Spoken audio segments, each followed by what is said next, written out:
Sandra, hey, congratulations on a new season of Cyberchase. It is quite amazing to have a new season and be 20 years on PBS Kids. I couldn't be more excited.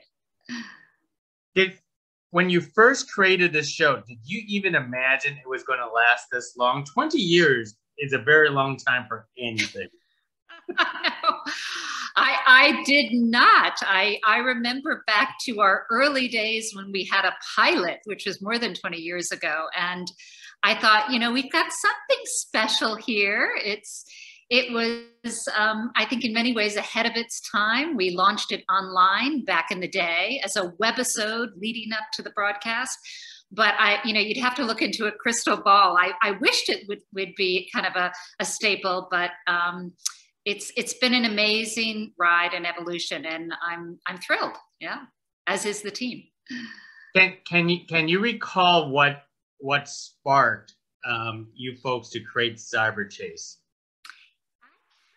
There were a couple things. One, the WNET group, which is the New York PBS station, was just getting back into kids programming, and we were looking at the landscape, and math was changing how it was being taught. It was more problem solving, and we saw there weren't a lot of math series. So we said, let's tackle this and let's try to come up with a concept where our protagonists could use logic and problem solving again and again. And we thought, everybody's a little inspired by Star Wars, but we thought, let's set this in a vast cyber world where we can have endless adventures. And that's what happened. And so, it went from there. Now, for the past 20 years, have you ever pondered on what is the secret of success, or do you really already know what is the secret of success for this show? Well, we always ponder it, and we always try to do something that's a little bit innovative and new. But I think one of the things that really works from an audience perspective is the conceit of the series is this kind of classic conflict of good versus bad. And I think all children root for the good guy. They care about fairness. They really want the good guy to win. And in this case, the good guys are just three curious kids who are persistent. They're not superheroes. They're like every kid at home, very relatable, but they're not afraid to go out there in every episode and try to make sure that good things are done in this cyber world. And I think that works. That there's so many stories, there's so many cyber sites we can go to. It's endlessly opportunistic in terms of storytelling. And I think that basic conceit works. So now I want to point out that a lot of things have changed since the past 20 years in terms of technology, because the terms that use, motherboard, cyberspace, all that kind of stuff, we were just entering into that, I want to say, internet phase that was introduced in the mid-1990s. But since then, now we have social media, we have smartphones, everything. How was there a resistance, or did you want to change along with technology all through those decades? Yeah, I think that I think we have evolved. We've evolved some of the designs, even some of the resources that the kids use in the cyber world. We've changed the look of their, used to be a squack pad, looks more like a, mobile device now. But I think one thing that has remained kind of core to the series is that, the internet provides kind of an endless exploration of ideas, sometimes good, sometimes to our detriment. But you can discover a lot, and there are a lot of places to explore. And so with Cyberchase, we take kids to sites that are under the sea in this new season, investigate coral. It's a living thing. Why should we protect it? We can go up in the air. We can go on a migration. So it provides opportunities to put these stories really anywhere and explore any topic. And that part has just widened. It hasn't really changed, what the internet can offer if you use it productively. So, well, I do have to admit, math and problem solving hasn't changed for thousands of years. That's true. That is true. But one thing, actually, from a show perspective, we've always leaned into how do we present math so it's very kid-friendly and relatable to kids' world. So we've had stories where there's a sports theme and we explore the math of sports, or it might be a cook-off. And in recent seasons, we've focused on math as a tool to explore the environment. And we found that our audience really relates to these environmental issues because kids really care about the planet. They love animals. They love to explore the world. And so it's been another way into the mathematics as a problem-solving tool to help you see patterns or measure things or gather data that you can then make sense of. But it's been through this kind of new approach with environmental storytelling that's been really exciting. And I think from an audience perspective as well. So these are results of the audience results through internal research that it is having an effect on kids? We do. We try to actually build certainly some focus group research into the development of our scripts and our work, and we test out the ideas to make sure that there's a takeaway. But we've also done a couple of, worked with some outside companies to do independent studies to find out, are kids actually learning what we built into the shows, the big ideas, the kind of mathematical problem solving skills. And we have found time and again that they have, their sophistication with certain problem solving skills, their knowledge of the topics has improved. And that's really rewarding because we are a really engaging, series, but it's all about our educational mission of helping kids learn. So yeah, we've had the luck of doing quite a few studies. So in the case where I know you've done research groups and research companies trying to figure the results. Were there any satisfying results from outside, like directly, possibly from the kids, the parents, or maybe teachers?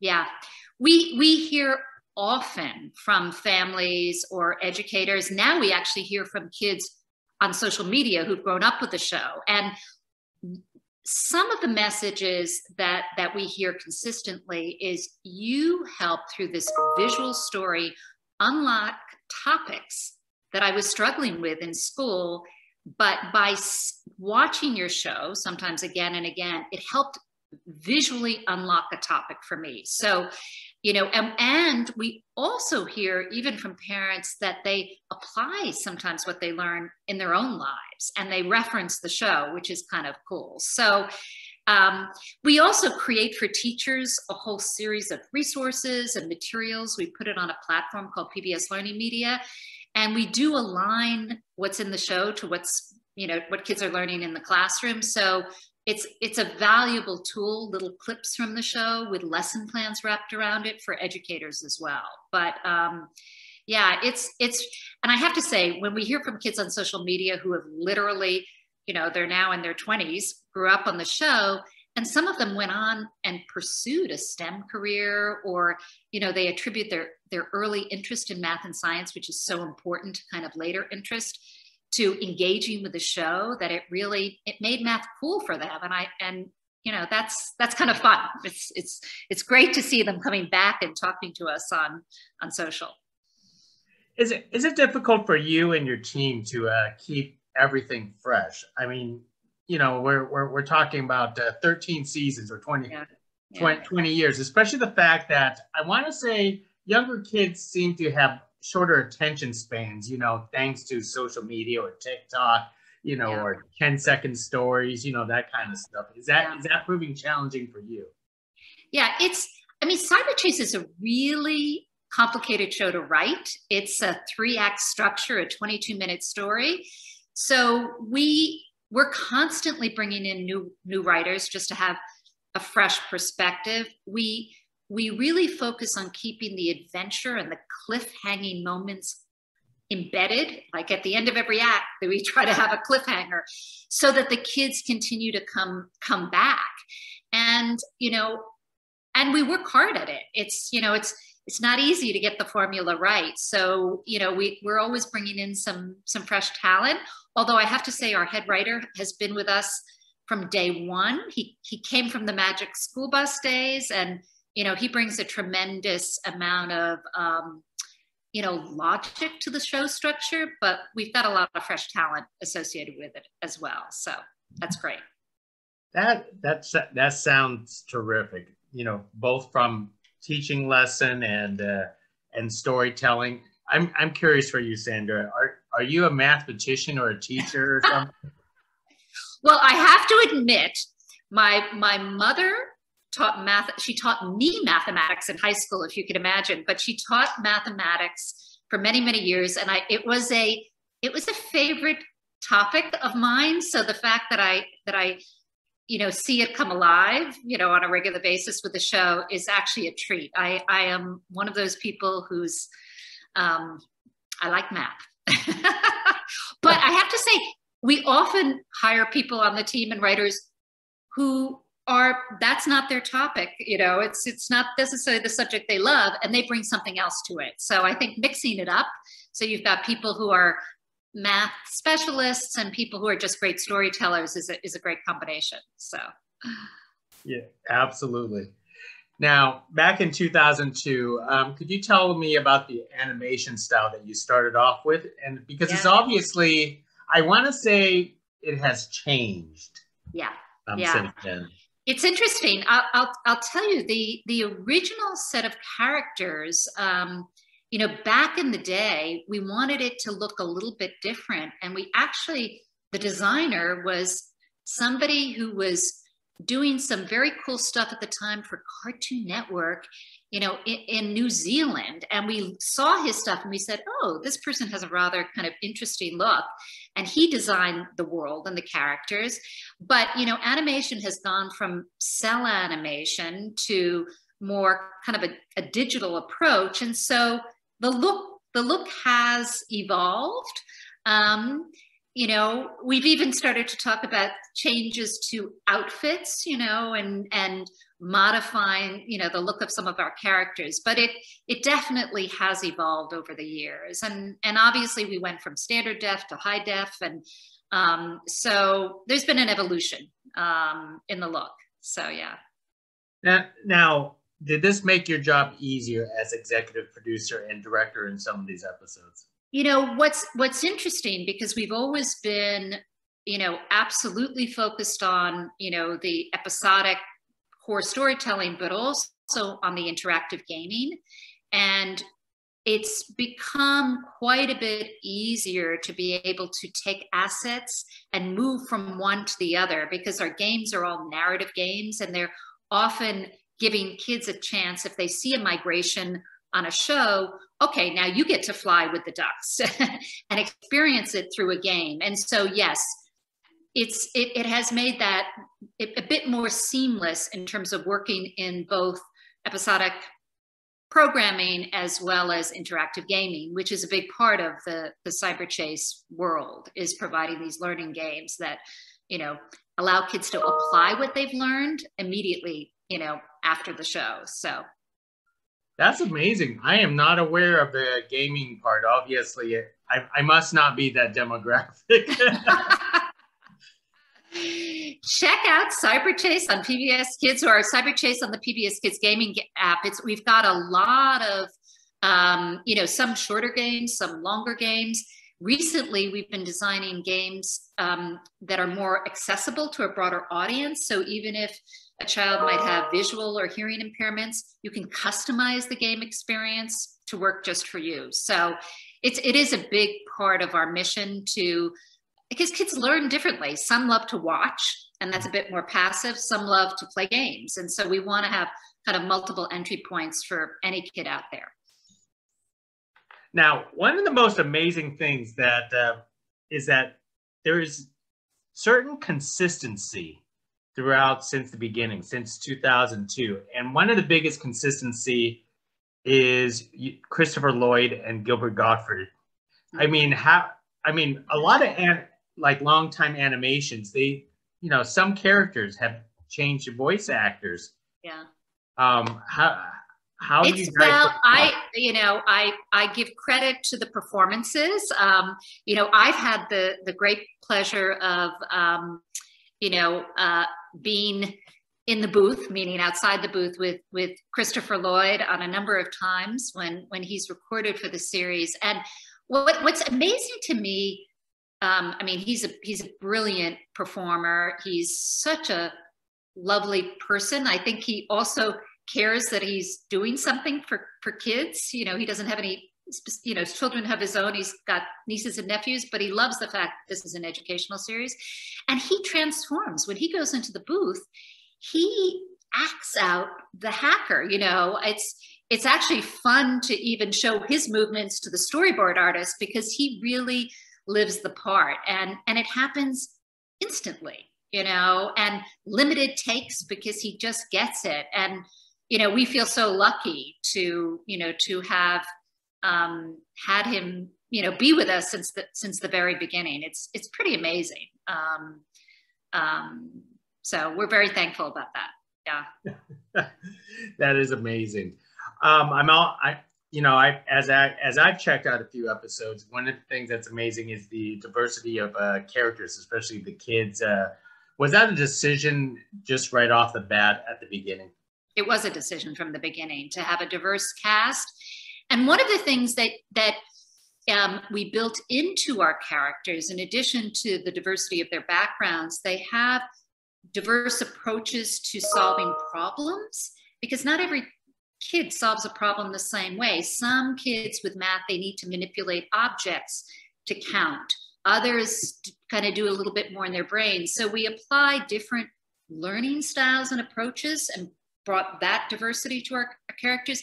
But yes, it's been very important to us as a show, and we're excited. I'll just tease some of our newer scripts. We're actually going to spend some more time with our characters in their real lives and really explore their backgrounds and their families and their cultures, because you only see them in the cyber world, but you know, we thought it would be really fun for the kids to see them in their on their home turf, and you know, who are their friends, who are their siblings, what are their families like? So we'll dig in even more to their diverse backgrounds. Wow, this is unexplored territory. It's unexplored territory. We're testing it as we speak. We had some focus groups with kids last week, which was actually really enlightening, very encouraging. But you know, it's always good to hear directly from kids what they think, so we can modify stuff at the script stage. But I think for our, not the season 13, but our next season, which we're already teeing up from a writing perspective, I think it'll be a really interesting opportunity to see a whole nother side of our characters. So super excited about it. It's funny because I was going to ask you if there's going to be new characters introduced in this upcoming season, and it looks like, yes, there will be. You bet. You bet. I don't know how much I can give away, but there will be siblings, and, you know, with siblings comes some wonderful story, and parents and different neighborhoods. There'll be lots to talk about in the new season. So I think it's going to be really interesting. Yeah.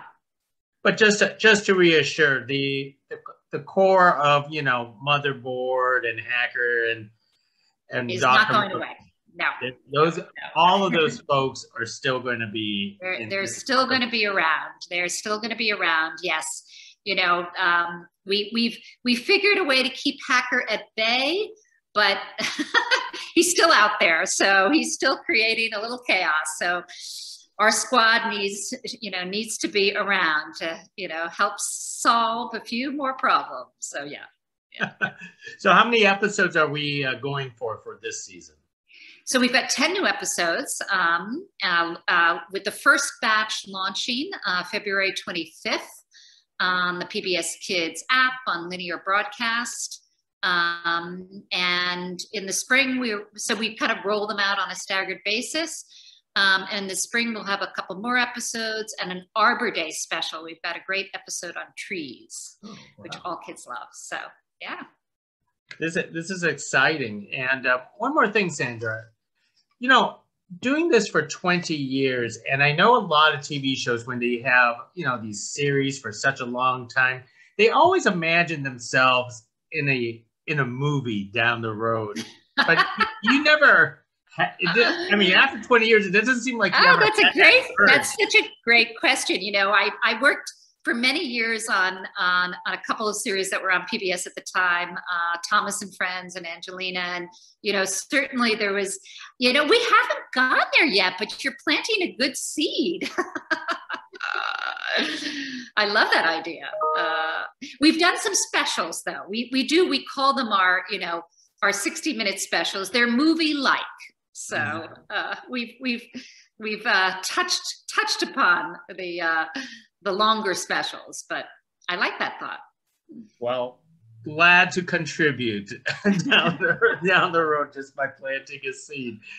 Sandra, this is a wonderful conversation, and obviously this is a great series for young children to watch. But I'm thankful that you spoke to us about it, giving us a little bit of preview and history to the series, and a lot of people is going to appreciate it. Can't wait to start the 13th series. Thank you so much. I really appreciate it. It was great talking to you. Thank you. Appreciate it. Okay. Take care. Bye.